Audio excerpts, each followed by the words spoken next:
లక్ష్మీదేవి యొక్క వైభవం చెప్తుంటేట విష్ణువు పొంగిపోతాట. అబ్బా, మా ఆవిడ గొప్పతనం ఇలా ఉంటుందని ఇలా ఇలా పొంగిపోతే ఇలా ఇలా గుండెలు పెరిగిపోయి ఆయన కట్టుకున్నటువంటి 100 కవచాలు పిట్లిపోతాయిట.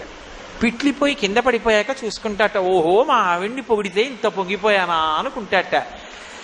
లక్ష్మీదేవి యొక్క వైభవం చెప్పేటప్పటికి నీలమేఘశ్యాముడు కదూ పర్జన్య పావనో నలహ.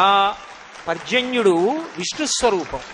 ఎంత సంతోషపడిపోయాడో, ఎక్కడి నుంచో గబగబా వచ్చి ప్రాంగణం అంతా చుట్టి కురిపించేస్తున్నాడు. కాబట్టి అది కూడా ఈశ్వర కృపే, విష్ణువు యొక్క అనుగ్రహం కలిగింది అనడానికి ఇదే తార్కాణం.